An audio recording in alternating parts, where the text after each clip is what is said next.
start in 5 minutes. Patrick is on time, we're on time. Yes, he did. He sent the whole.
any language you want.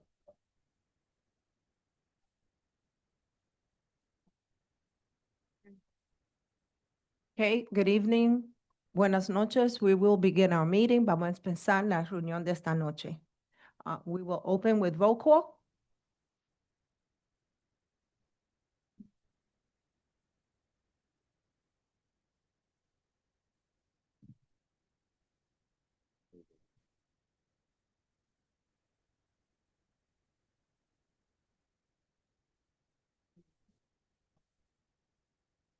Okay, so I'm gonna call attendance.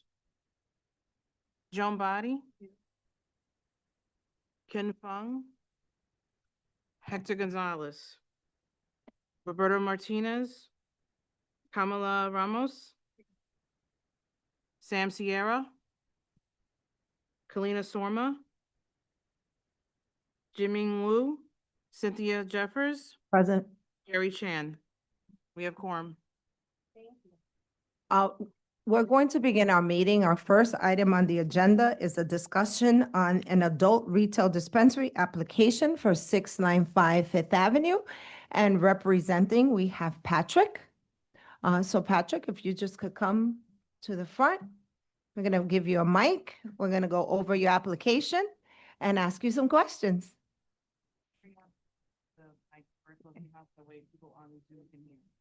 Okay. So Patrick put in an application to open a dispensary at 695 Fifth Avenue. He submitted all the supporting documents to our office, including that he understands that he has to follow all the guidance by the New York State. We're just going to ask you some questions, Patrick, but first, can you tell us a little bit about yourself and why did you choose Community Board 7 to apply for a dispensary application?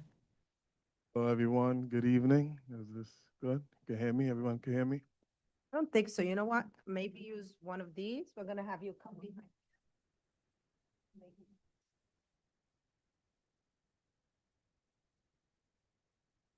Hello? Yeah. Thank you.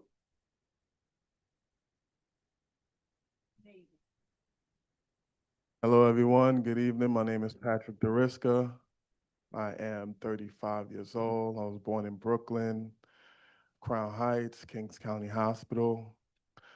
My family is from Haiti. I'm of Haitian descent. I was born here, though.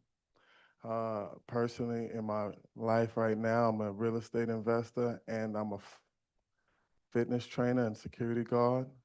Currently, I run a nonprofit organization in East New York, Brooklyn at the NYPD Community Affairs Building on 127 Pennsylvania. On a weekly basis, we provide fitness training and financial literacy for kids ages 6 and up. It's free for all. You can find us you can look at us on Instagram. Our Instagram is Teaching Tough, and our website is www.toughactive.org.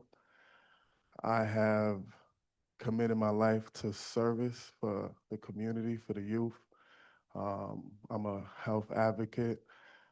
I played sports all my life up until college. I played organized sports since I was in 3rd grade, so I know the benefits of playing sports and teamwork has on someone's life, and these are the things that I'm trying to duplicate and replicate into our youth, so we could just have a brighter future for them in our generations to come. And I chose Community Board 7 because it's a phenomenal neighborhood. It's close to almost everything, Staten Island, Manhattan. I love the diverse community, and I had an opportunity to secure a space, and thank God I got in. Here I am now presenting, and hopefully you guys see my vision and can help me help our community. Thank you, Patrick. So tell us a little bit about this dispensary that you want to open. What is your experience with? Do you have any former experience with running a dispensary? No, I don't have any formal experience with running a dispensary. But you do have the business experience that you just noted for us. Okay. Why a dispensary? Personally, I was awarded the cannabis license in the first round. I was someone who was justice involved. I've been arrested for weed when I was younger, and that's why I qualified for that application. And I'll be honest, you know, as when I was 16, 17, 18, young, I started selling weed. So it's not formal. It wasn't a formal introduction to being a dispensary, but um, I started selling weed when I was younger, and I got arrested, and here we are now. So Thank you for your honesty. And just so everybody knows, New York State regulations did allow priority to those who had unjust convictions for a marijuana dispensary for possession of marijuana. Those who had arrests were actually given priority to open up because they felt that the arrest and the convictions didn't warrant the crime. It was considered very low level, but at that time, it was a very harsh sentencing when people who had harsher drug sentences had less sentencing for the same convictions. So that's why he qualified under that. So it's not a strike against him, it's actually a strike for him in this context. So Patrick, tell us a little bit about your plan for the dispensary. I see you have the name, you have a security plan. I did note that you said you had security experience. So what is your proposed business plan and labor practice for the dispensary? definitely want to be a respected business in the community. Like I said, I do teach financial literacy to the youth. So entrepreneurship is definitely a major, major component and pillar that we prioritize in our teachings to the youth. I personally want to run a very respected business that I'm able to shed shed light and bring, whether it's the state, the community board, everyone can see our practices, how we operate, how we do things, so that it's transparent. And in the same light, we're teaching and we're keeping the community safe as well because there's nothing to hide. And what would be your safety plan? Have plenty of safety plans in place, from lighting, camera system to alarms, secured vault safety rooms where only authorized individuals have access to it. We definitely want to make sure we keep the product safe and out of the hands of, and don't encourage any theft, and make sure obviously no kids have access to the product. That's why our name that we're going with is the Highbury. It's the library. We take off the L, you put an H. So we're catering to more of like the Starbucks clientele. We're not trying to cater to, school-age children. Okay, question, in terms of identification, what will you use for ID to verify that the adults that are there are actually 21 and older? One who enters the building has to have a valid state ID. Would you use, or will you be willing to use the same system that is used at TSA, the high-level one that you could scan? Because, I entered plenty of clubs when I was not quite yet 21. Definitely, definitely. Like I said, I have my experience as well with, we know how to tell fake IDs. I've done a lot of security in my day, and we definitely are gonna stay with the most up-to-date technology so that we definitely don't want any issues with any minors. Like I'm very passionate for children, and that's one thing for sure I definitely don't play around with. My last question before I pass it on to Jerry and the board members, do you have any co-investors or it's just you? So my mom gave me a loan, line of credit that I'm gonna use. So she's my main. So in the mic. My mom is my main investor. She gave me a line of credit. She's a nurse who recently retired, and she believes in me. I think I've shown her that she could trust me. It's just you and your mother right now. Thank you. Jerry? Okay. Yeah, let me ask real quick. So follow up on the question of, I know because you work security, you know how to tell ID, but I don't expect you to stand in the front of the door and check ID, right? So you'll be hiring people, just, I guess, professional security, certified security to stand out there to check IDs? Yes, definitely, definitely. Actually, I still work security now for like high level executives, so I have access to a large security network and yeah, from retired law enforcement to other security guards who do security for a living who wouldn't jeopardize their license or our business. Yep. Two more questions. So going back to when you came in and mentioned that you don't have the experience to run a retail store, are you going to hire people that already work in the industry, like compliance officers and so on? And those people, is it going to be that live in the neighborhood? Because one question that we always ask is, how are you giving back to the neighborhood, right? Like hiring people from the neighborhood is one of the key things that we always ask. So I can't say for sure if they're in Community Board 7, but they're definitely in Brooklyn. I don't know how to do everything myself, but I'm a big believer, especially as an entrepreneur, of building the right team and hiring the right people so you avoid pitfalls, mistakes, and any errors. I do have a network of people who are in the industry who can guide me on everything. You know, I literally have a handful of people who say they're gonna hold my hand through every step of the way. Yeah.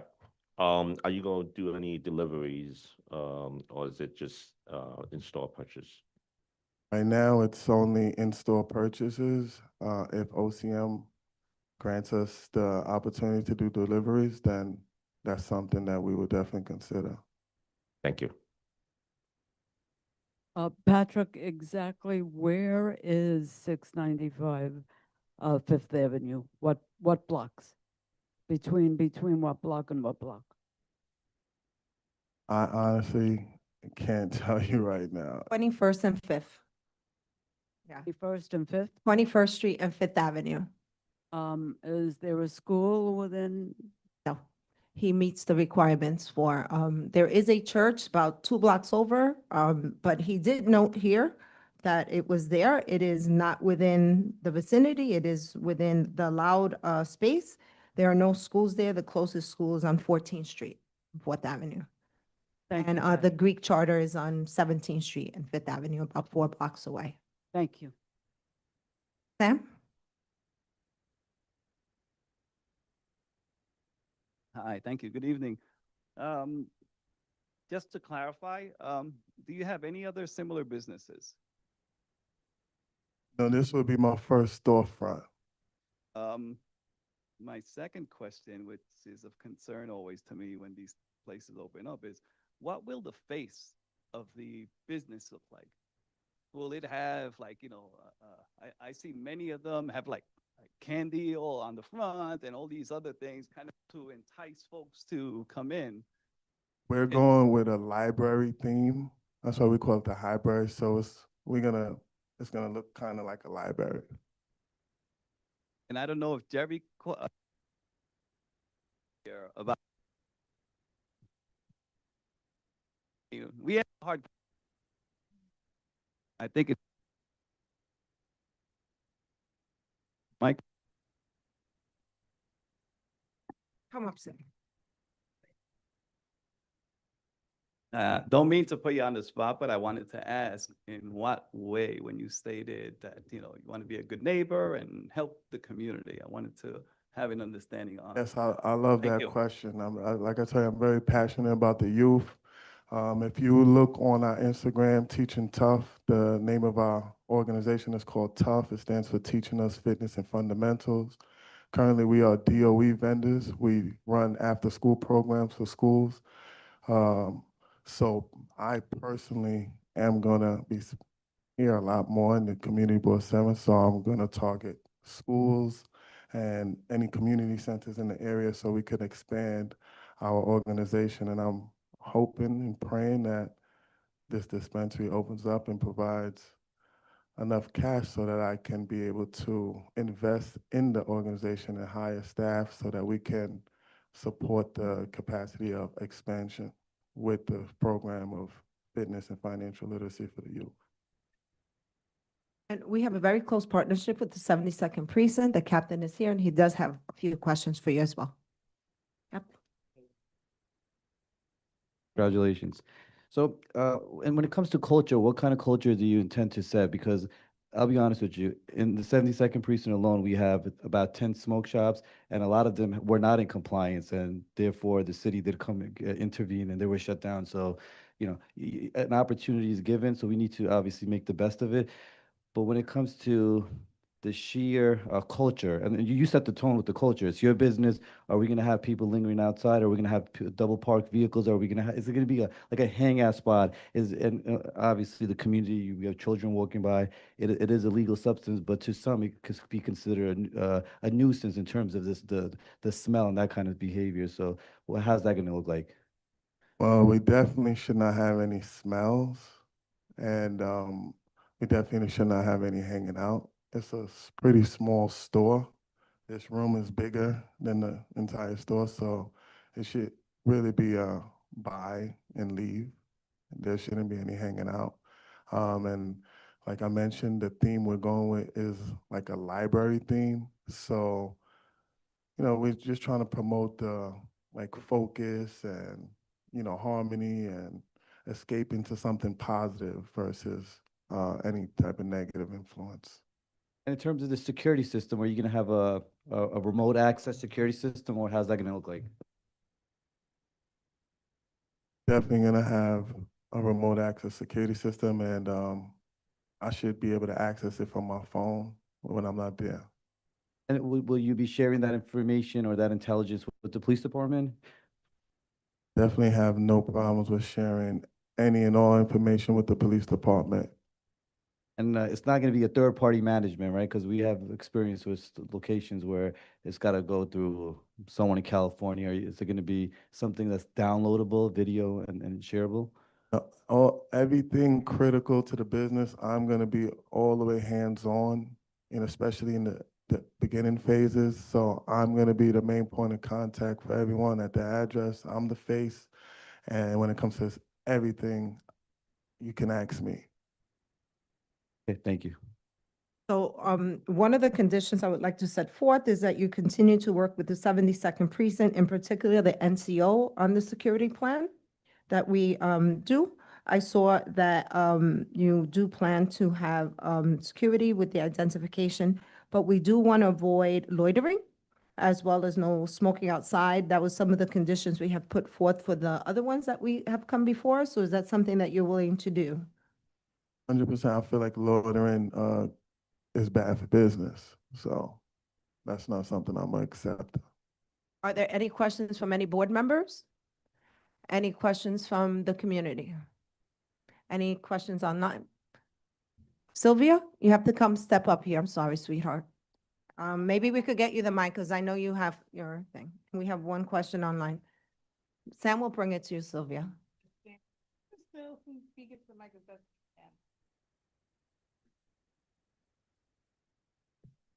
Mm.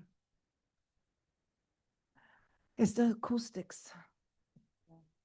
I'm sorry, Sylvia. I know it's hard for you.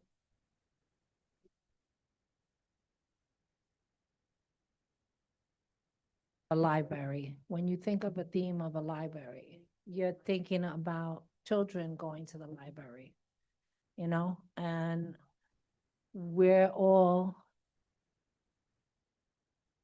having so many problems as is with our teens. And this location is literally 4 blocks away from the Greek school, which I worry about.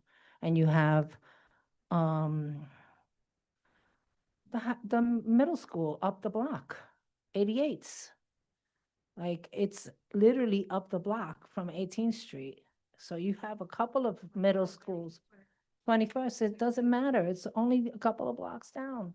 Our babies don't realize that, You know, they want to be hip and do things that other kids do, and we don't need that in our community. I'm sorry, I don't agree with it, but that's my opinion. Thank you.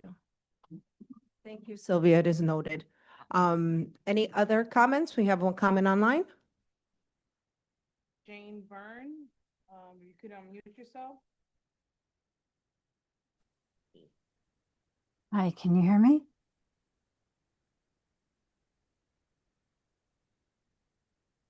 Hello?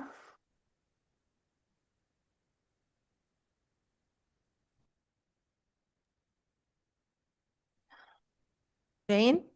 Hi, I can hear you. Thank you. got me? Yes, we could Hi. hear you, Jane. Okay, I just got you. How are you spelling Highbury? Then how am I selling it? Spelling it, how? Spelling it. Hibray. Oh. Hibary. Hey, Gotcha. Jane, can you just tell us, do you live in the community? Oh, yeah, I live just up the street.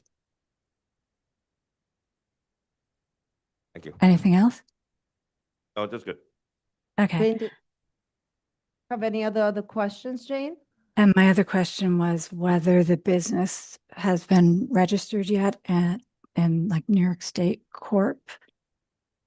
So this is the first step. So the community board, so OCM requires anyone that's going to open a retail dispensary in the community appear before the board. Yeah. The board does not have authority to approve or deny.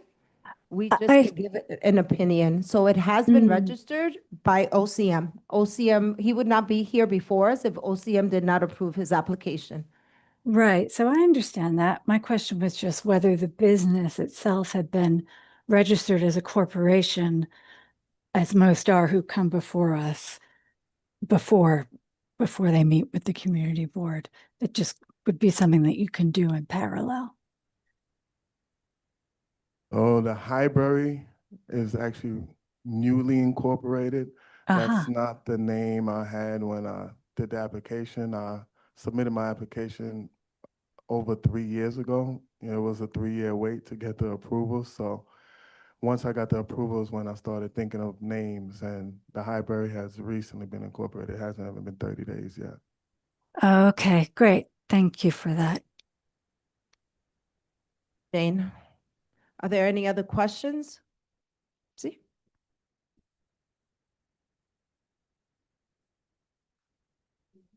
Anaida Bonilla, I'm a community member here, and I know you're trying to do your business, but I'm not a mother and I'm a community member. And for years, this is a topic that our community members have discussed about our children's being exposed to those type of things that I would like to have the clarification for our Spanish speakers here. What is this business about? Because I understand, but I would like to have the clarification. But as a mom in the community, and behalf of other community members, I would say that this is not something that we need in our community. With all the respect, I know you're doing your business, but as a mom, as someone who is being heard about those type of things going in the community, I am here on behalf of my kids, on behalf of others, kids in the community, saying, disagree with this. I'm sorry. So, él tiene una aplicación para abrir una tienda legal que va a vender marihuana legalmente en la 21 y Quinta Avenida. Para tener más información, nosotros tengamos una legal, una nada más que queda en la 17 Prospect Avenue y la Cuarta Avenida. Esa es la única que es legal. El Estado le da la oportunidad a las personas que tienen que tener la ley, y si ellos hacen la cosa como dice en la ley, entonces ellos lo permiten abrir. Nosotros no lo podemos negar ni le podemos decir que sí. Nosotros damos una opinión y el Estado entonces es que hace esa decisión. En todos los que han venido a nosotros tengamos como 5 más o menos, Sam, que vinieron, nosotros aprobamos 3. Uno que va a quedar en la 55, que no ha abrido todavía, uno que queda en la calle 17 y Cuarta Avenida, y una que no abrió, que iba a quedar en la 48, Segunda y Primera, que no ha abrido todavía. Esta es una que está aquí, y nosotros nada más le preguntamos qué plan de seguridad va a tener, que si él va a ir por la ley que ya está establecida por el Estado, no por esta Junta, ni por la ciudad, es el Estado. So, hay muchas opiniones diferentes. Nosotros nada más podemos decir que sí, él va a moverse y el Estado es que va a hacer esa opinión finalmente. Si alguien tiene una opinión, nosotros le damos la bienvenida, que la haga aquí para que esté notada, pero como le dije, vas para el Estado. ¿Entienden todo el mundo? Muchas gracias. Gracias, Eneida, por eso.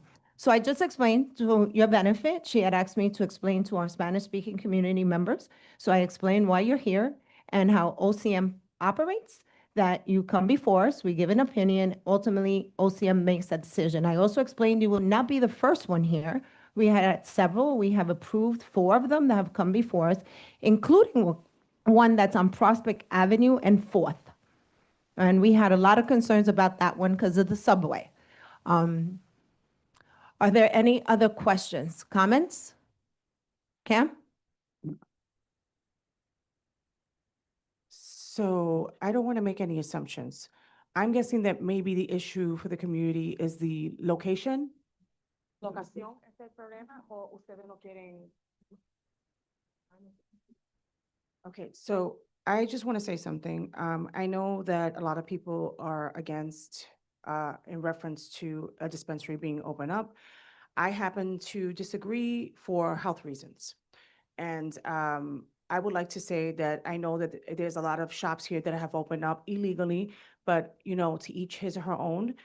He is an individual. He deserves the opportunity to open up a business as long as he does it legally, as long as he agrees to the terms, and that is collaborating with the NYPD, so forth and so on. I can honestly speak from experience that I have a condition that I have had to take steps upon steps, and I have had to obtain CBD and marijuana legally. And I have to sit there and say that it has helped me greatly. So I don't want to disagree with anyone, but this is just my opinion as one person. Thank you. Thank you, Cam. Okay, so now I'll entertain a motion from the board on moving forward or not moving forward with the application for PDB&B LLC doing business as Hipperary, located at 695 Fifth Avenue, corner 21st and Fifth Avenue. Sam? Motion, we have a motion to move forward. Seconded by Joan. Natasha, can we have a vote?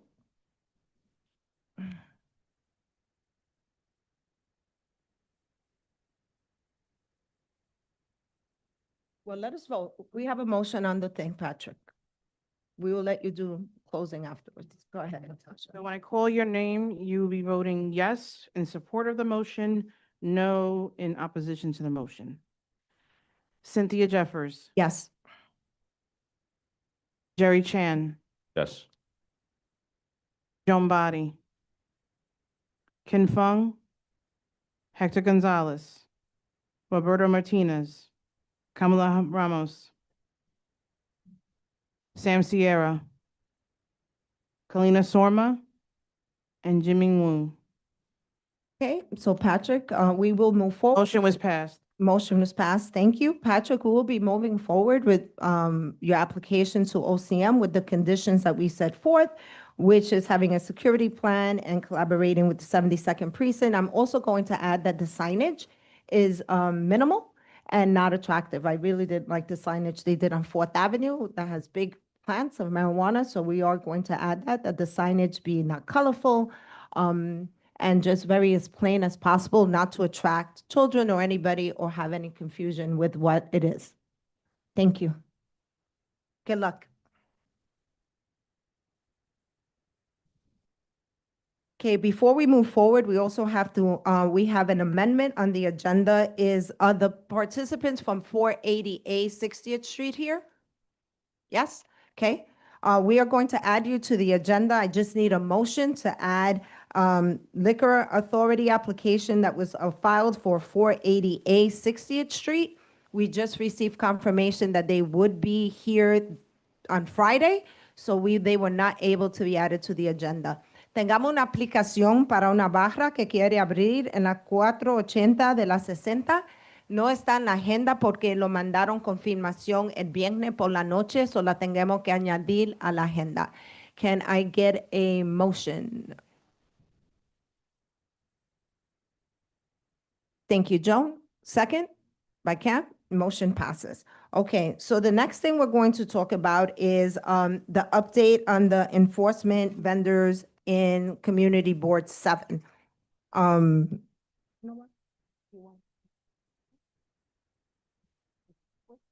not? Wait, Okay. Is there a representative right here? Oh, right here. Right here. He's All right. right. Hi. He's here, yes. So as you all know, in March, we had a meeting on vendor enforcement operations and Community Board 7.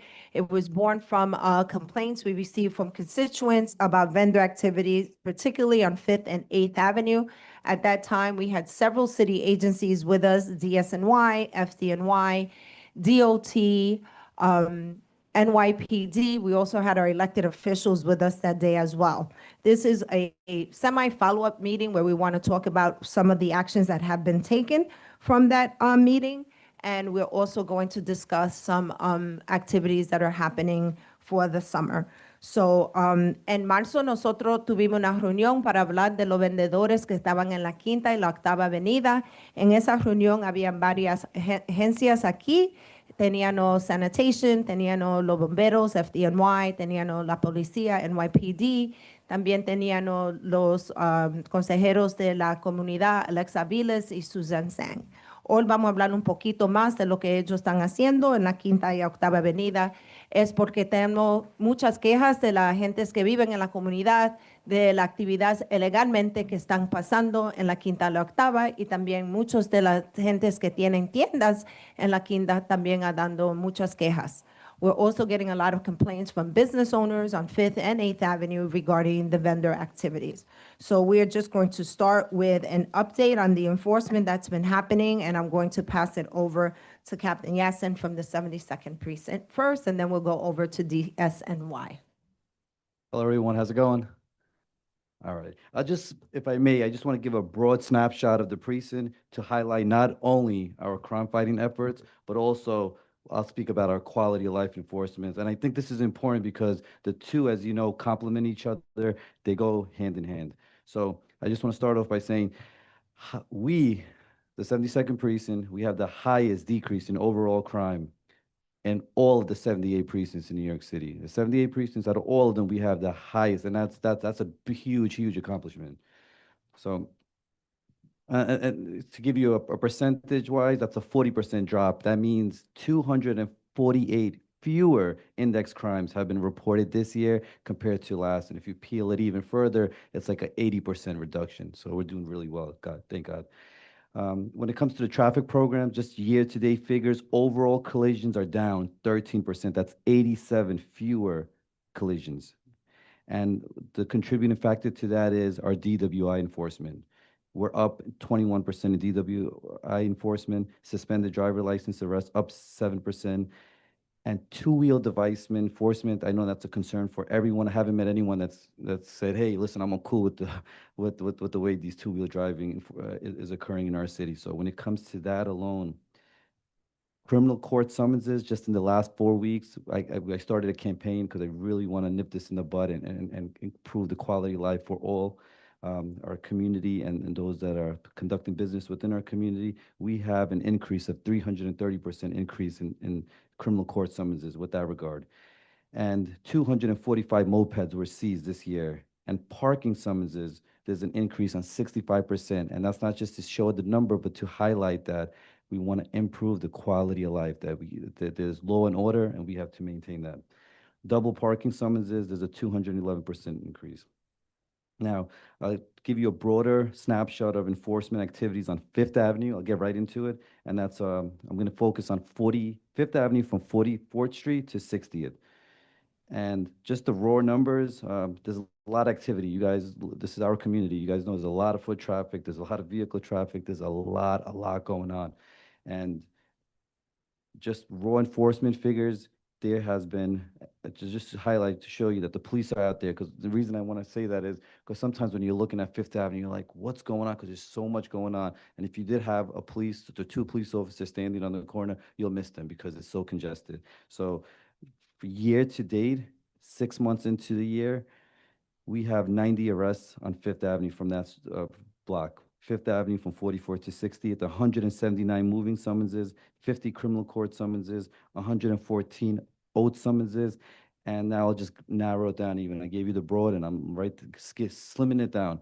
So a nuanced look with respect to vending enforcement activity. We have 28 summonses specifically for vendor enforcement, and that's not including the total that were, or the products that were seized, the operations that were conducted, or the arrests that were taken. And this also does not include the number of parking summonses that were issued to the two-wheel drive, the mobile food trucks. It doesn't include that. So overall, we're doing good, but we can do better. We need to do better, and we will do better, and we're going to do it together. And that's what it comes down to. So I'm open for any questions. Thank you. Sam?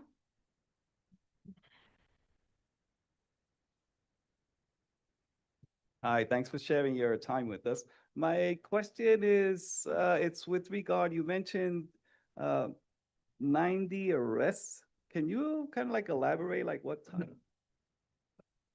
What offenses or the majority? Thank you. Yeah, for majority, it's very broad. That's why I just wanted to just really paint the picture because it gives you the idea. A lot of times, especially for me, numbers, I get lost in numbers. So it's like, I just wanted to point the overall picture that it's our community. There's a lot going on Fifth Avenue. It's a wide block. There's a lot of congestion, a lot of vehicle. So the idea is that the Fifth Avenue is not lost on the police by any means. So what kind of arrest does that include? That includes anything, any violation of the law that subjects a person to, unfortunately, be brought back to the precinct. It's not an end-all, be-all. A lot of times a person may be brought back to the precinct for further investigation, may result in a summons, perhaps a desk appearance ticket, or the person may simply be just wanted on an offense, something that they forgot to. So it's very broad, but I think, to answer the question when it comes to vending enforcement, that's being done, but collectively as a whole, the police are enforcing it overall. All the conditions, because there's many conditions really, right? Vending is just a small dot on the whole canvas. You're very welcome. Yes. So with summertime coming, if the weather no actually clear up, what are some of the trend that you might be seeing or you expecting for the upcoming month? So as the weather gets warmer, right? I hate to use this crude. It's not an axiom, but it's a statement. They say sun's out, guns out, right? So I mean, we're talking about the muscles, or are we talking about the weapons? But the idea is, listen, we know as the weather gets warmer, people get excited, right? People get excited, and police is more paramount that we increase our enforcement efforts. So what's going to happen along Fifth Avenue? We do hire neighborhood coordination officers. They will be there. In addition to that, the sector patrol car will be there. I will be there if you have, I love Fifth Avenue. I love 8th Avenue. I love this community. So I'll be out there. And in addition, just not too long ago, we included 2 officers that are specifically and strictly dedicated to the Fifth Avenue. And that's Officer Rosado and Pedro. So they'll be out there also. We really want to increase that, but, and I'll be honest with you, I like to always be transparent. Do we want our officers to be out of service by making an arrest? We really don't. We would rather keep our officers there, right? One officer, unfortunately, due to the sheer nature of the process, sometimes they get tied up if they unfortunately are involved in an arrest situation. That officer is no longer there, so that person is off. I like to keep that officer there to increase the quality. So a lot of times, it's challenging. It's split-second decision. So you weigh it out, and it's a partnership. So we're also going to have our auxiliaries out there. And I need everyone here to please just spread the word, go out, tell family and friends. We're all police. It's not police and then community. No, we're all one, right? It's a partnership. So you see something, say something. Not all the times are, and unfortunately, a lot of times crimes go unreported. So these numbers represent what was reported. I like to think this is it, but I'm sure that's not always it. But this doesn't take away from how good we're doing, and we just got to keep doing better. Thank you, Captain, for sharing the statistics. I also just want to make a point to say we received a very specific complaint regarding food trucks on Fifth Avenue, 9 food trucks from 48th to 54th Street specifically. 3 of them specifically on 50th, between 50th and 51st. Community members are concerned because not only, and this would also be addressed to DSNY, not only are the food trucks with the food, they're also setting up restaurant-style tables on the sidewalks. So, le estoy preguntando específicamente, nosotros recibimos un complaint que habían 9 camiones que venden comida de la 48 a la 54 entre 6 bloques entre las 50 y 51 al 3. Y la comunidad tenían muchas quejas porque también vendiendo comida, pero también tienen mesas y sillas en la acera y la gente no pueden caminar. So there's a big concern about people walking on the sidewalk is blocked, also trash that is left behind y la basura que se queda atrás. También en la 51 también venden frutas y esa esquina alante de City MD es un problema bien grande. In front of City MD in particular, because you have the fruit vendor going down the block, has been a particular concern because you have 2 food trucks side by side as well as 1 across the street. So I'm going to ask both DSNY and NYPD, what are some of the things that we're doing to enforce the number of food trucks that are there? The concern is that they are also there taking up parking spots because in addition to their trucks, they put a van which has propane tanks. Thank you, Sam. I lost the word, so you visualized it for me. También ellos ponen camionetas que tienen gasolinas y esos en la otra reunión que tenemos, los bomberos dijeron que eso era ilegal. So es un problema que DSNY and NYPD, if you could please share your thoughts on that. The 9 food trucks from 48th to 54th, 9 trucks within 6 blocks, 3 of them alone between 50th and 51st. In addition to taking up parking and not paying the meters, they also have vans where they use it to store propane tanks. There's also concern, many of the trucks do not have New York State plates. También no tienen licencias en las camionetas que son de Nueva York. They're out-of-state plates. So a question has come up, how can an out-of-state truck sell food on a Sunset Park street? So come on up, sir. So what you comment on, let me add to yours a little bit. That one, and then we'll go to the next one. Please introduce yourself so everybody can know who you are. Welcome back. Thank you for joining us. You love us so much. Thank you. Hi, my name is Bubemi Okotiero. Oh, I'm sorry, ma'am. Can you guys hear me? Yes. Okay, good. My name is Bubemi Okotiero. I'm from DSNY. I work there. So just to be sure that I get the question that you raised. You said there are food trucks on Fifth Avenue, you said from 48th to 54th Street. Is that what I'm hearing? In particular, that was a very specific complaint. There are more food trucks than those, but in that short 6-block span, there are 9 of them within 6 blocks. They are on metered parking spots. Yep. And in addition to the truck being there, they also use vans to store supplies, including propane tanks. And they're there from early morning to late evening every day. So let me kind of explain what we do. And in addition to that, they have chairs and tables set up and tents for people to eat on the street. So first and foremost, good evening to everybody. It's good to see everybody here this evening. So I'm going to try and answer your question as directly as I know how to. I'm assuming, it's a big assumption, but I'm going to have the officers go out there this week to kind of look at it again. I'm assuming that these trucks in quotes are probably permitted or licensed. I'm assuming. I may be wrong. And if I'm wrong, then I'm wrong. Should they be permitted, they are not allowed, number one, to vend from a parking metered spot.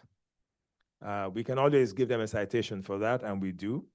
And PD as well can help, and they've done so as well in the past when we've asked them to do so. Traffic, that is, you know. They're allowed to vend, but they're not allowed to vend from a parking metered spot. Whether you feed it or not, you're not allowed to do that, right? And neither are they allowed to do what you just said, have like a little restaurant thing happening there with tents and whatever, and canopies and chairs. The answer is no, because you're not allowed to block, you know, people's access, you know, to the sidewalk. Totally against the law. I can make my commitment today that I'm going to have the team come out this week to look at that particular area. And let's see what it is that's really going on there. Whether they have an out-of-state license or not, we can look into that. But I think ultimately, I will have them come this week, and I can guarantee you that. I think Jerry knows when I say things, I mean it. So we'll be out there this week. Take a look at those particular. And just a suggestion, there's no signage that says they cannot do that. And I know you're not DOT. Yes, ma'am. Thank We you. are going to make that suggestion to DOT that is very specific, because if there's no parking, there's no vending, I think signage would go a long way, because a lot of people may not know that they're not allowed. And I'm just going to translate what you said in Spanish. So, él es del Departamento de Sanitation y él dijo que no importa si en la quinta nadie puede vender en troz la comida. No se permite tener camionetas que venden comida si tienen que pagar en meter. Y esa es la quinta entera. En la quinta entera no se permite, y también no se permite tener sillas ni mesas afuera para la gente comer.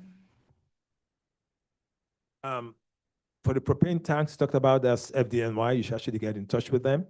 They can actually help with that. And I know PD can help as well, but I think we should really get them involved to want to inspect those trucks and to ensure that, one, they're in compliance.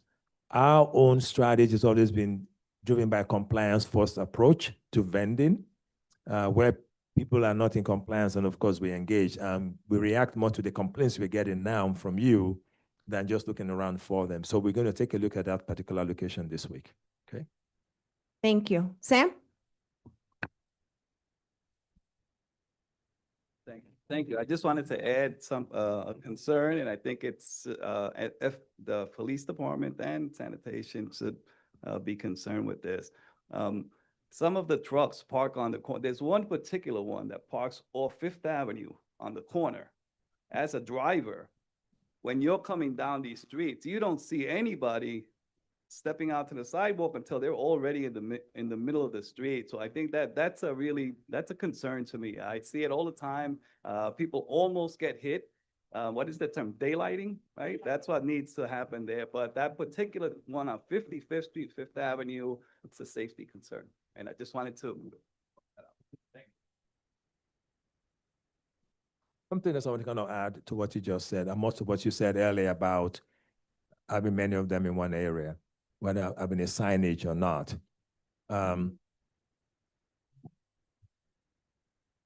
To the community, and I think you think about this, you can actually have an area restricted for vending. There's a whole process for that. To the extent that the community wants to do that, is again an option to look at. Most of these vendors, these food vendors, they do know the rules. Those of them were permitted. They know the rules. So they know where they can, if you will, push the envelope. But if it's a restricted area, then they're not allowed to vend it. And when we come, we can indeed enforce a bit more and even take their trucks from them if need be, right? So just something to think about. Preguntas, él dijo también que si la comunidad quiere, podamos hacer una área que pueden ser otros.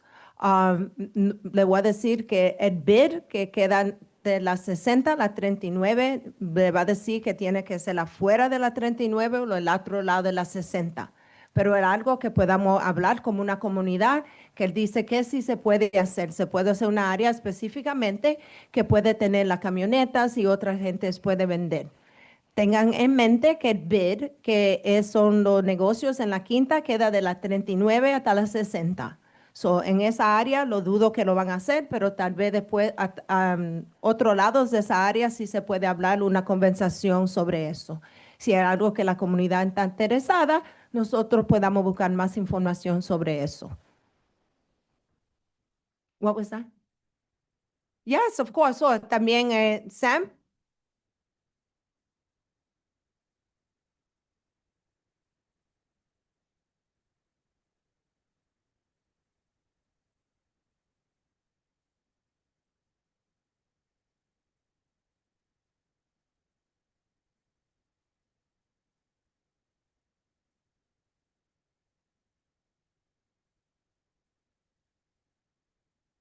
Alguien de la comunidad que, any board members that have any questions for either DSNY or the 72nd precinct? We also have Edward Cerna from Alexa Vilas's office on the line. I just want to acknowledge their support in helping us find ways that are safe and supportive for us in the vendors and supporting both our community members and taking their complaints seriously as we try to figure out the best way to navigate this. But I think no one could disagree, having 3 trucks on one street is overwhelming. I happen to live on that block, and I could tell you it is very overwhelming to walk around the corner to see that. It is visually overwhelming. And now that there's 2 dump trucks, because Dwayne Reed is closing, there's no parking. So it does bring an issue, and like Sam said, a safety concern for people that are driving as well. ¿Alguien, no one online? Okay, before that, alguien de la comunidad le di las gracias. Edward Cerna está en línea de la oficina de Alexa Viles también para hablar con nosotros, a ver lo que se puede hacer para arreglar las quejas que dieron la comunidad, a ver si podamos traer una solución para todo el mundo. Si alguien aquí tiene preguntas o quiere hacer algo, vengan, pueden hablar en español, no se apuren. If anyone here would like to speak in Spanish, you're welcome to come up and share. If not, there is someone online while you're thinking about it. If I could take someone online, I will do that. Natasha? Un momento, we're going to take this one online. Jane Byrne, can you please unmute? And you have 2 minutes to speak. Okay.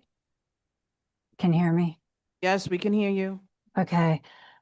There's a longstanding problem on the corner of, or the intersection of 44th and 5th Avenue.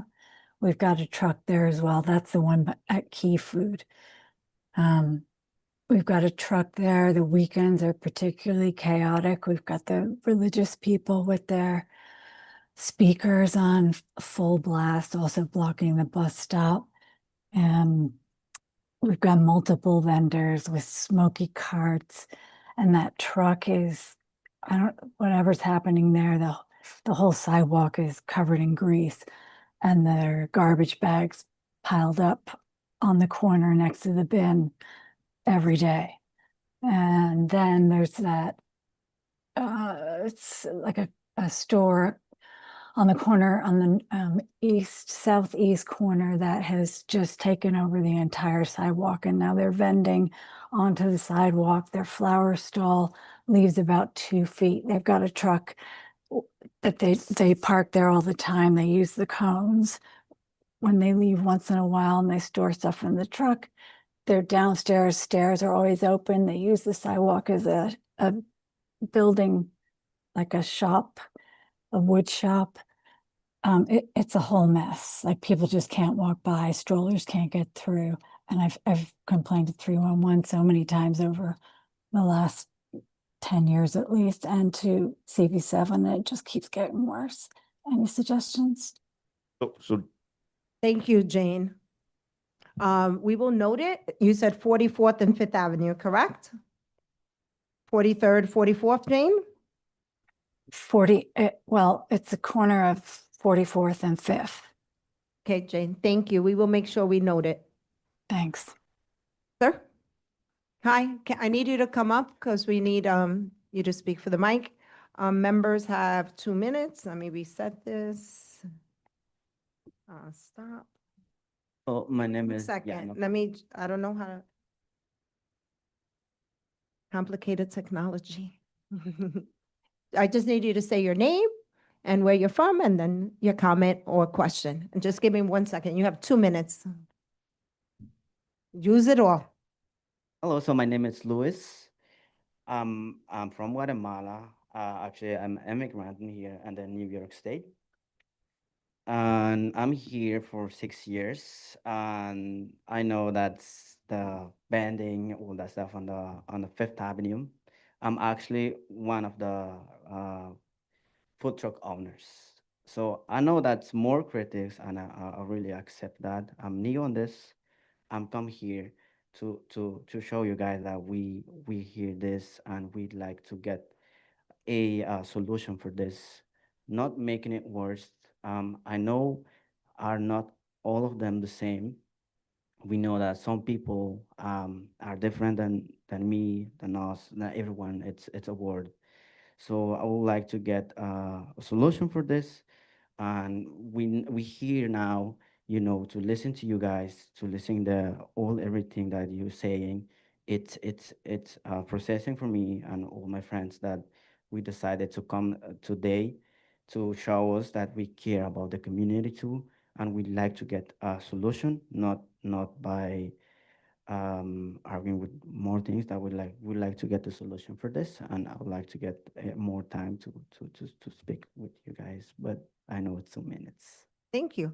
So este Luis, es un dueño de uno de los vendedores, uno de las camionetas en la Quinta, y él quiere saber, él quiere trabajar con nosotros, con la Junta, para una solución, para que nosotros trabajamos juntos para tener una solución que es agradable para todo el mundo. Él no está aquí para discutir ni para tener problemas, él quiere soportar la comunidad y dice que muchos de ustedes que están aquí esta noche tienen la misma mente, que todo el mundo no es igual, pero él sabe lo que están aquí es porque quieren la comunidad y quieren apoyar la comunidad y quieren el apoyo de la comunidad también. Did I say that well, Luis? Yes? Thank you.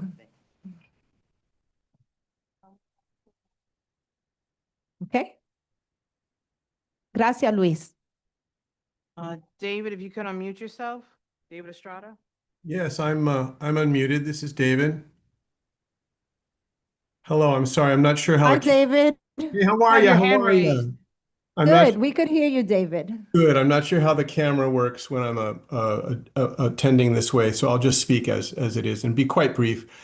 Just as a point of information and for our good colleague from DSNY, I wanted to say thanks because we did have a visit from DSNY and some management and enforcement actions on Fifth Avenue last week.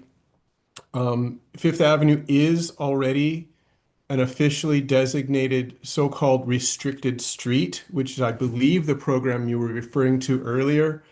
It's one of many in the city. It's an historically unenforced designation, but it is a restricted street for the majority of the week, and that has existed for more than 20 years.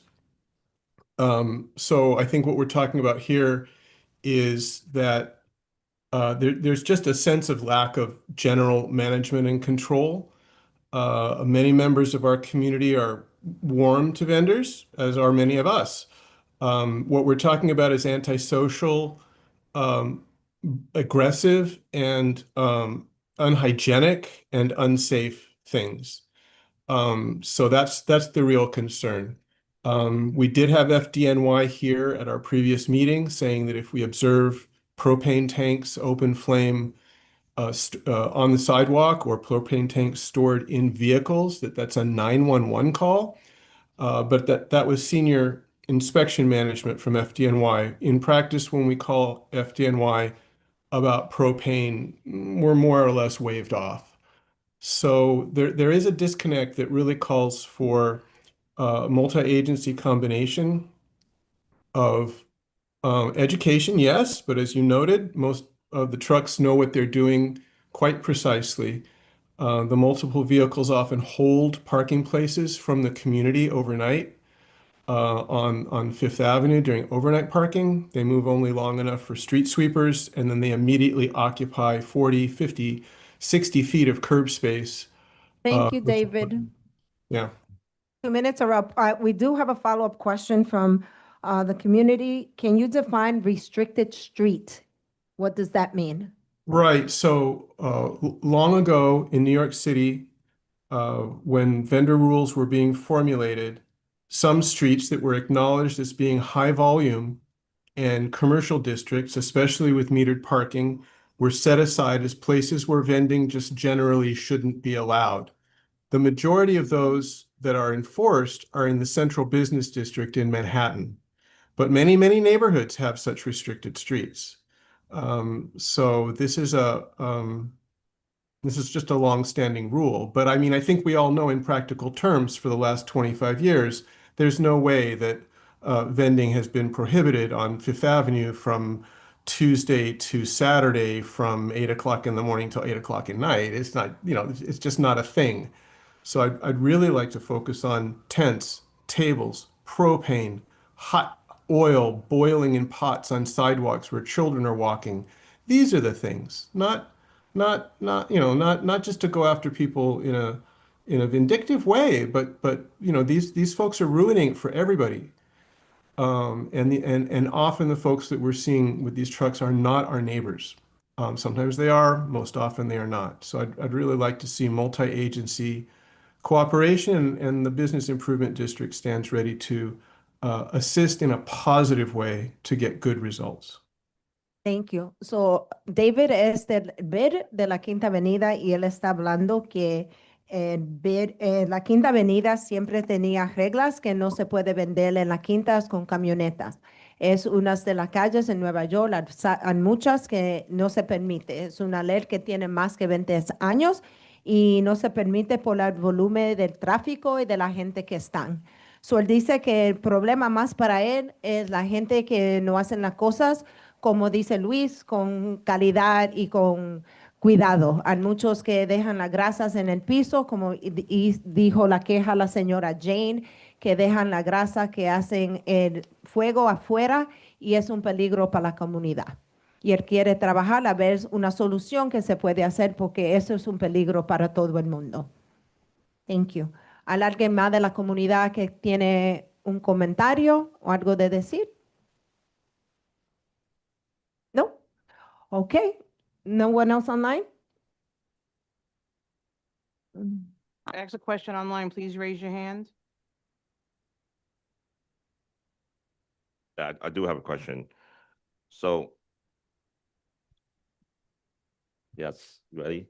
So the concern on 8th Avenue is less on the food trucks, is more on the tents, the chairs, the oil that David just mentioned is all over 61st Street, between 8th Avenue down to maybe 55th Street.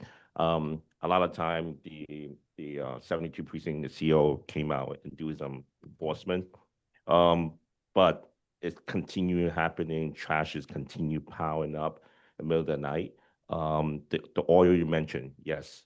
I see people, hey, no time only, right? If you do come out doing enforcement, right, I do recommend that you should come out between the hours 6 p.m. to midnight.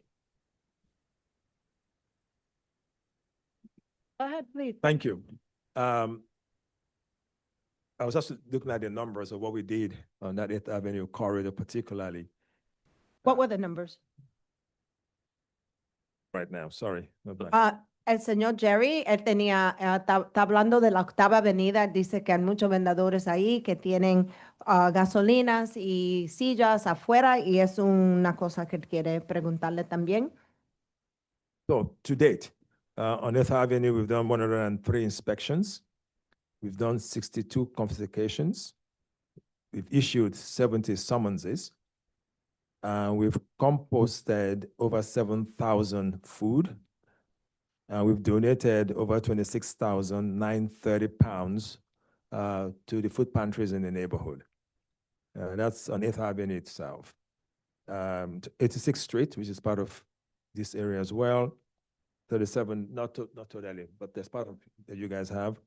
37 inspections, 31 confiscations, 23 summonses issued, 550 pounds of food composted, 41,700 food donated. Now, so I share that with you to let you please understand the sheer volume of what it is that we've had to do in this area, and we'll continue to do it. The area that Jerry mentioned, Jerry knows because I spent quite a number of time in this community. And the team is almost in this area, at least around this community, almost, yeah, there you go, quite regularly because we understand the issues. Just to Mr. Estrada's point earlier, we are not trying to be punitive. I have to kind of keep saying that.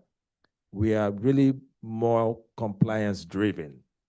The laws are written, not by DSNY, as hopefully people understand. We try to enforce the laws as it is.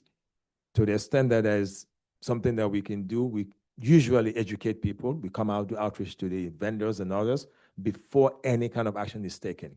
So whenever you see us write summonses or do things, trust me, we've done 3, 4, 5 outreach to those vendors before any action is taken against them.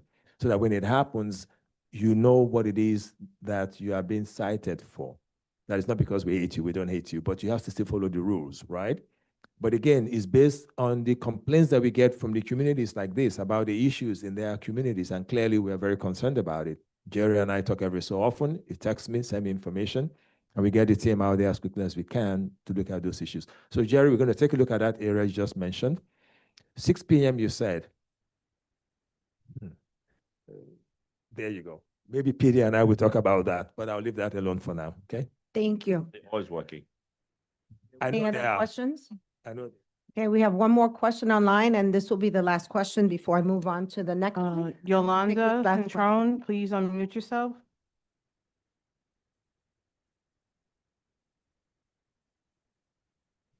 Yolanda? Yolanda, you have 2 minutes to speak. I think you might have unmuted me when you. Yolanda, you have 2 minutes to speak. You're unmuted. Yolanda, do you hear us?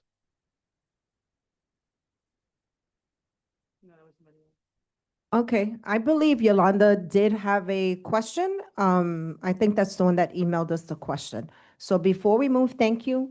We appreciate the support of DSNY and NYPD, and we thank all the vendors that came out today as well. We did have a question for you, Captain, on the quality of life. It did come from Yolanda. Maybe it's the same one. I will read it to you. Is there a law regarding motorbikes, regular bikes being driven on the sidewalk? There is a senior home on the corner of 45th and 4th Avenue, and there have been many close calls of seniors being hit by the bikers. Also, this is my pet peeve as a dog owner too. Is there a law about dogs being on leashes and owners cleaning after them? And if there are laws on this, can we get flyers given out to the community? So alguien preguntó de los motores que están en la acera y que hay una en la 44, en la 45 y cuarta avenidas es una casa de gentes mayor y casi le dio la gente en las bicicletas porque están en la acera, no en la calle, y querían saber también si hay una ley sobre los perros que hacen sus negocios en la calle y no se lo limpian. Hello, thank you for your question. So when it comes to the two-wheel devices, it goes back to what I spoke about earlier, that I don't think anyone wants to see them not in compliance. We want them to be in compliance. We want them to have plates on them. We want to be able to identify the driver. We want them to obey all the rules of the road. And unfortunately, there's way too many of them out there. And like I told you, what I could take pride in saying is we have the highest enforcement with this regard, because I compare my daily statistics to all the precincts, because I'm gauging how well we're doing compared to everyone else, and we're blowing everyone out the water, which we should. And every precinct is different, every condition is different, and just like it's being raised here, it's raised at community councils meetings, it's being raised by individuals that I speak to, our constituents, and as I walk through 5th Avenue, 8th Avenue, whatever street it is, it's the same concern. So what you're saying is not falling on deaf ears. And we've been doing a lot of enforcement. I just told you we've taken 245 of these two-wheel devices off the road. We're at 300, I forget the numbers, like 360 something % increase in just the last 4 weeks. This is a new campaign. It's exclusive to us because we designed it in the 72nd precinct, and the idea is to hold drivers accountable of two-wheel device drivers. And we're not just giving them the moving criminal court, the moving summons, which sends them to DMV. We're giving them the pink slip, which is the criminal court summons. And again, the idea is to change behavior. And it's not just like to piggyback off what the gentleman from sanitation said. This is our community. So to be punitive, it's unfair. And I always say, just like I was talking to the vendors last week, that God's always watching if you don't think no one's watching. So, education is important. So I think when we exhausted that option, we did what we had to do. Now we move on to the next. The idea is to change behavior, and that's what we're doing. And I think you guys will agree with this, that this is the first time in many weeks where I'm actually at the red light and I see like 5 bikes or mopeds actually stopped because we changed the behavior. That wasn't like that maybe 4 months ago when I first got here. That it was lawlessness. It's like, what's going on? But again, we started off with the education, and the education worked for some, but the ones that it didn't, they were followed up and met by enforcement. And now they're stopping, which is good. But there's more bad drivers on the road, and we're going to continue this. And the idea is to, at the completion of the summer, at the completion of the year, when we look at our statistics and we say that, hey, we had a plan, we improvised the plan, and what are the results? And the results will show. And I think it's showing now, and it's good. So please give me the input. If you have a specific area and time, let us know. I can't guarantee we're going to catch them because they run from us, unfortunately. And now we're here. And I know we're in a public forum, but I just, you probably saw me. I didn't mean to be rude. I'm looking at my phone because a gentleman masked up on a probably stolen moped with no license plate, unidentifiable. They went and just snatched the chain off a young girl's neck. This just happened now in our community. And these are the things that really upsets me. So there's a correlation, because if you're not in compliance with that and you're covering up your face, it's the summertime. Why are you covering up your face? So Thank you, you guys see Captain. the same thing I see. So we're going to work on it. And should I go to the next question with the K9 waste law? Just real quick, I could talk forever. But the K9 law, Yes. yeah, you're supposed to have your animal on a leash. There's a law. Give us the date and time. And if we see them, which they're not on a moped, so we'll give them the summons and educate. And then if that doesn't work, summons. And the other question was K9 waste and animals on a leash. Yes, both illegal. Thank you. That was also for DSNY about the canine law, if they have to pick up after their dog. That was a question. So that's yes. Is there signage that people could get? I know you could buy it online. I remember back in the day, the city used to have all these signs and used to put them up. And, used to say you get a $200 fine. We don't see those things anymore. And I think I own a dog. I pick up after him constantly. I think it's disgusting when people do not. So I think that would help if we could get some signage. Thank you. So el capitán dijo que ellos están trabajando para sacar los motores que están ilegal en las calles y sacaron 245 ya de la comunidad y todavía están tratando para hacer esos cada día. Y para los perros, sí, uno tiene que limpiar cuando el perro hace su negocio afuera. Es una multa de $200 para que la gente que no lo hacen. Okay, so now we're going to move on to the next one. We do have a late application that came in for Michilandia. Is that how you say it? Michilanda Botanera Corporation, which is going to be at 488 60th Street. If you both could come up. And we have some questions for you. If you could just introduce yourselves and tell the community a little bit about yourselves, that would be great.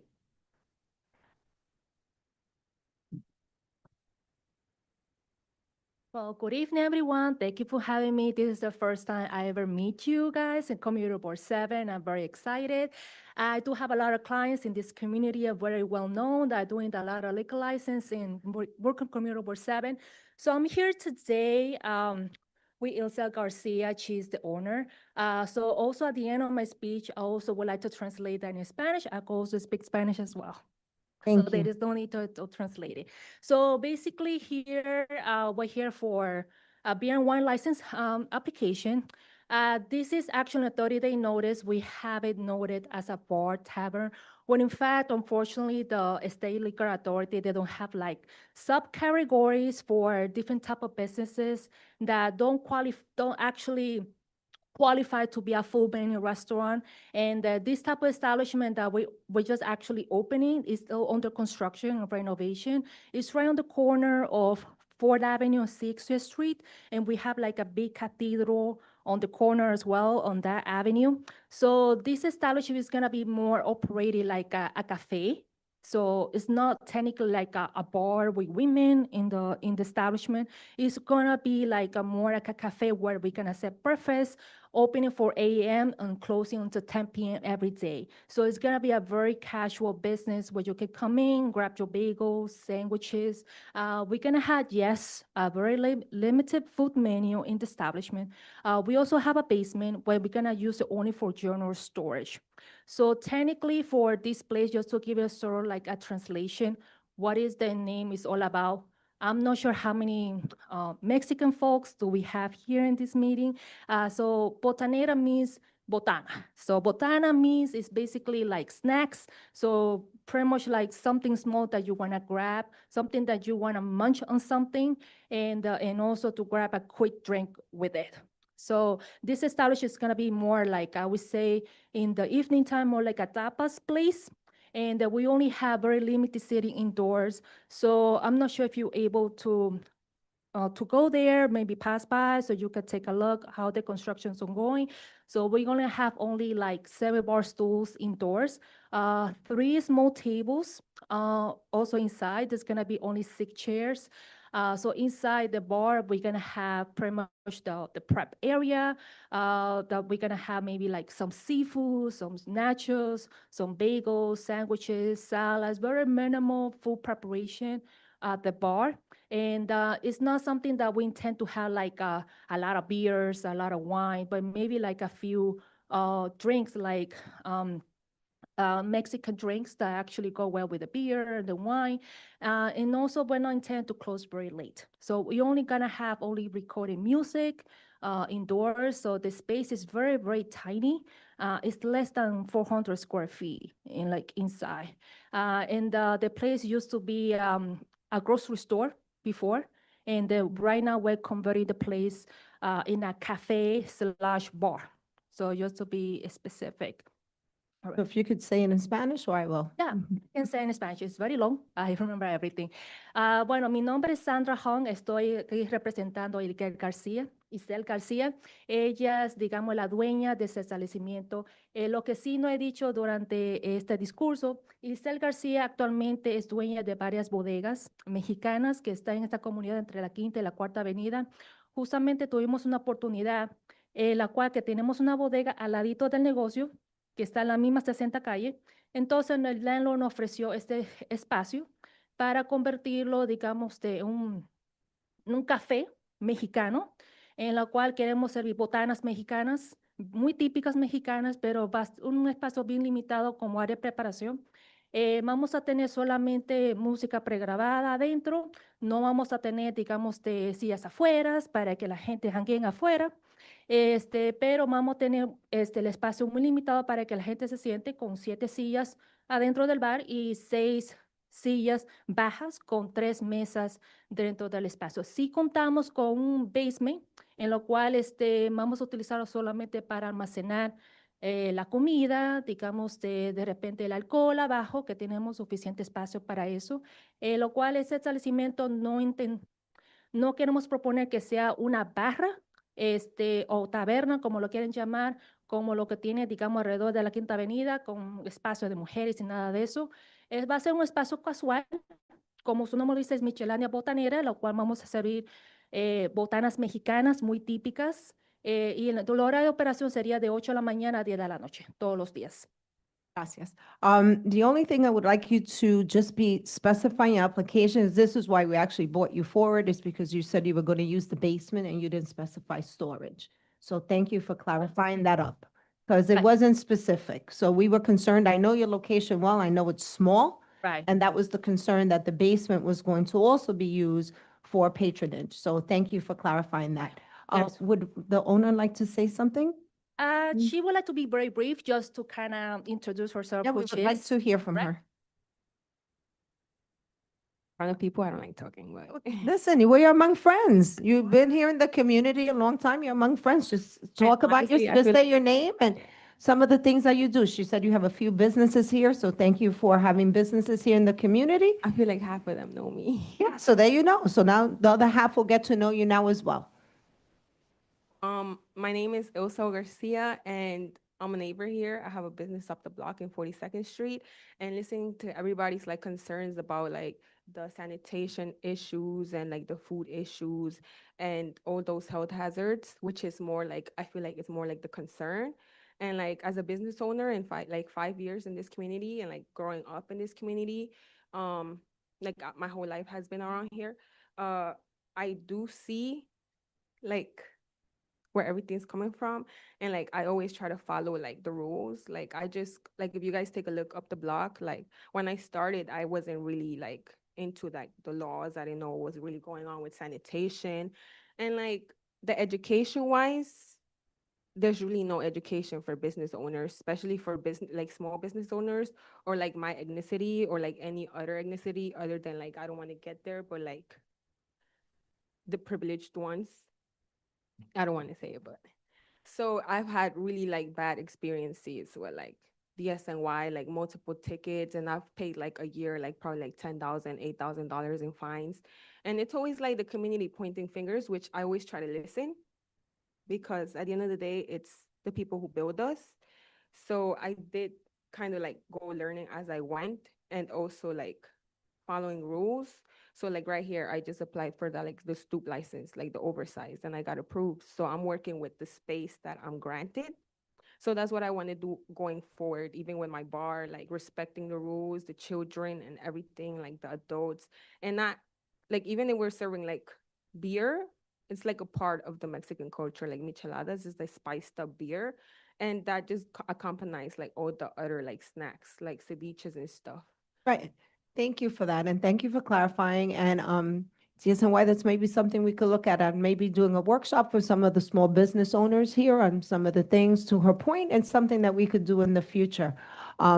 Ella está aquí en la comunidad muchos años. Dice que al principio, cuando ella tenía sus negocios, también le daban muchas multas, porque ella ve que de verdad no hay mucha educación para los que son dueños, especialmente los que tienen los negocios pequeños, que no le dan mucha educación. So ella quiere ver más educación, y que ella está aquí porque ella quiere cumplir con la ley y hacer las cosas bien. Are there any questions from community board members on her actual application? Sam? Thank you. You stated that the hours of operation are going to be 8 a.m. to 10 p.m. every day. Correct. I'd like to ask an assurance. So Friday and Saturday, after 10 o'clock, there will be no activity happening in that location, yes? That's correct. I asked that question for a reason. There are other places that after hours, they turn into other things. So I just wanted to ask that of you. We want to keep that family oriented, like. Great, thank you so much. Are there any other questions from community? Cam? Have more of a comment. I know Giselle from the community. She has two businesses as far as I'm concerned. She did start off with errors, but let me tell you, she has always been on top. She has been a very responsible business owner. She also helps out the community. 3 years back, when we had a fire at 475 43rd Street, which spread to 4224 Fifth Avenue, Giselle, preferably new to 42nd Street, handed out water and food and tried to help us out as much as possible, which some of us had to leave in pajamas. And you can imagine, hardly with no clothing on in the middle of the winter. So I have to speak on her behalf to actually say that she is a very responsible business owner. Her second business I have also attended to. She has nothing outside. She's always trying to attend to her customers indoors, and she always does what's necessary to do what's best for her business and the community as a whole. Thank you. Any other comments? Anyone online? One person online? Jane, please unmute yourself. Jane Byrne, you have 2 minutes to speak. Hey, I just wanted to say I think it's a great idea if if DSMY could send or pass out flyers to businesses along Fifth Avenue with an invitation to attend multilingual workshops. That would probably be great. And my quick question for Giselle was, can you tell me what your other business on 42nd Street is? Yes, Miss Jane. Yes. Yeah. So it's also like a bodega, and we also have like the liquor license, but it's like more like beer and off premises. So they're all like fruit stores, groceries, dried goods, imported stuff, and it's the first of its kind tortilleria in the neighborhood, which kind of represents the community because nobody ever was given the chance to like have that experience that they left back home when they were like used to having those fresh tortillas, which is like a pita bread, but it's like fresh. So yeah. Yeah. Thank you for that. What's the address of that business, please? 4202 Fifth Avenue, Brooklyn, New York, 11232. Thank you. Thank you. Any further questions? Nope. If not, I'll entertain a motion from the community, from a board member to move forward with approving the SLA license as noted with just specifying that the ground basement will be used for storage and not customers. Sam and Joan seconds it. Community board members in favor? Aye. Any opposed? Nope. Good luck, Rousseau. Thank you. Are there any other notes? If not, I would like to thank everyone for coming out here tonight. Thank you to the community board members. We made quorum. We rock. Thank you for that. We'll see you on Wednesday. Thank you, DSNY. Don't leave, sir, because I have a question for you.